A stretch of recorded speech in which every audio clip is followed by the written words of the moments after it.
একটা করে প্রাকৃতিক তথ্য মহাশয়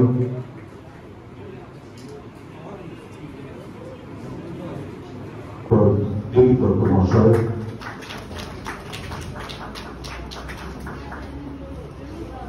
প্রফেসর আভা মল্লিক ডক্টর রহমান দত্ত প্রফেসর শ্রী সন্দীপ পান্ডা মহাশয়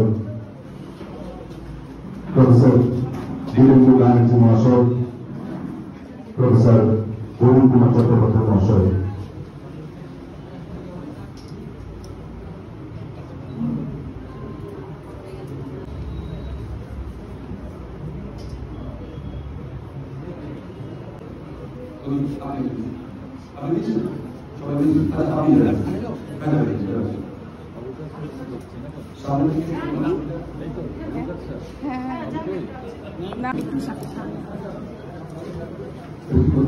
ঠিক আছে।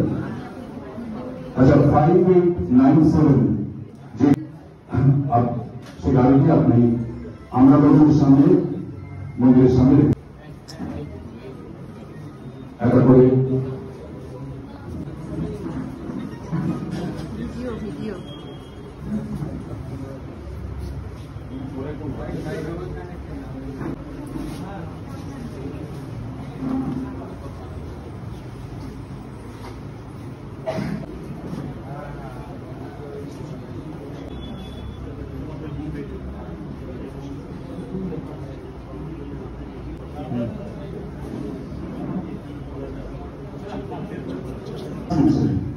এই রেফারিদেরও সমাজে দরকার আছে। রেফারি যদি না থাকে তাহলে মাঠে খেলা হবে না। সেই কাজটা মাননীয় সমীর দত্ত মহাশয় করে চলেছেন। আমি সমীর দত্ত মহাশয় করে এখানে আসার জন্য অনুরোধ করেছি। আচ্ছা, আমি প্রফেসরের দুদিকে আপনারা আসুন, আর দুদিকে মাননীয় দিলীপ দত্ত মহাশয়কে অনুরোধ করছি ওনাদেরকে এই সম্মান করে দেওয়ার জন্য।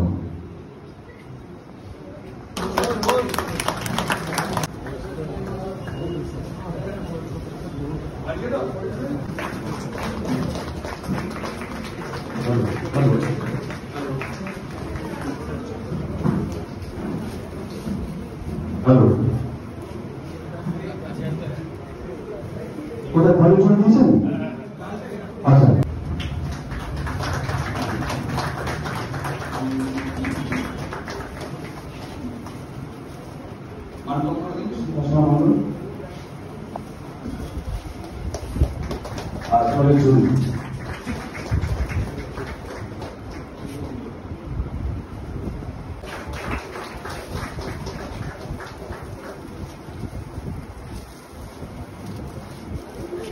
একটু এইভাবে ঘুরিয়ে ফটোটা ঘুরিয়ে ঠিক আছে।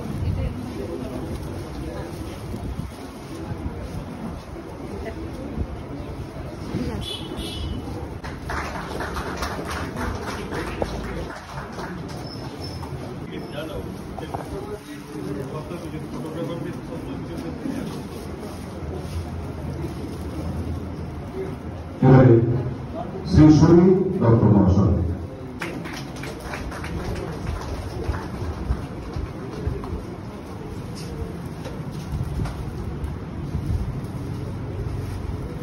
একটু আপনি মাঝে বসুন, এই মাঝে একটু দাঁড়ান।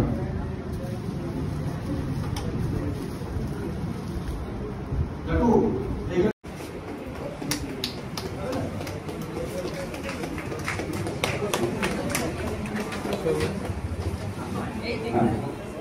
শিক্ষকদের প্রকৃত সম্মান জানানো হয়েছে এবং আজকে সেপ্টেম্বর আমরা শিক্ষক দিবস পালন করেছি।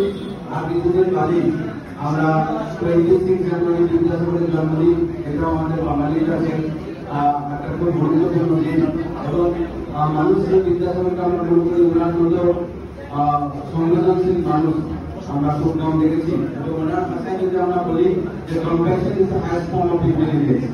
মানুষের প্রতি সহমর্মিতা, ভেতরে থাকা, মানুষের প্রতি মানুষকে নিয়ে একসঙ্গে থাকা, ওটাই আমাদের সমাজের সব থেকে বড় কথা। এবং আজকে যখন আমরা শিক্ষকরা আমরা যেটা আমাদের বলা হয় মানুষ দ্বারা কারিগর, সেই সময়ে দাঁড়িয়ে আমরা যে সামাজিক পরিস্থিতির মধ্যে চলেছি সেই সময় আমাদের শিক্ষকদের কিন্তু দায়িত্ব এবং কর্তব্য অনেক বেড়ে যায়। কারণ আমরা প্রত্যেকে জানি যে শিক্ষকতা ইট ইজ নট এ মিয়ার প্রফেশন আর জব। আসলে শিক্ষক দিবসে কিছু বলতে গেলে খুব বিতর্কের ব্যাপার। আজকে আমি যে মায়ের সম্বন্ধে বলবো তিনি হলেন শান্তা দত্ত দে। 168 বছরের কলকাতা বিশ্ববিদ্যালয় তার একটা সাহিত্য শাসন, আমরা আজীবন এর বিরুদ্ধে প্রতিবাদ করছি। আমি আজও এর বিরুদ্ধে প্রতিবাদ করি। এই সাহিত্য শাসনের উপরে যদি কেউ হস্তক্ষেপ করে আত্মসংখ্যাটি মানেনি, তারপর অনেকেই ভেবে গিয়েছেন, ভাষার উল্লাস হয়েছে, অনেকে অনেকে লাগিয়ে চলে আসছে। কিন্তু সর্বপ্রথম যে আমাদের পরিচয় শিক্ষক, সেটা অনেকেই ভুলে যাচ্ছে। কিন্তু আমি এক মহিলাকে দেখলাম, শান্তা দত্ত দে, যিনি প্রতিবাদ করেছেন এবং মানুষকে বুঝিয়েছেন যে আমাদের মেরুদণ্ড কতটা সোজা, আমাদের মাথা উঁচু করে কথাটা বলতে হয়। উনি আজকে থাকবেন কি থাকবেন না ভাইস চ্যান্সেলর আমার জানা নেই, কিন্তু আমি সারা জীবন যতদিন বেঁচে থাকবো ওনাকে আমার রথযাত্রা হয়ে আমি তাকে প্রণাম জানাই। অসাধারণ।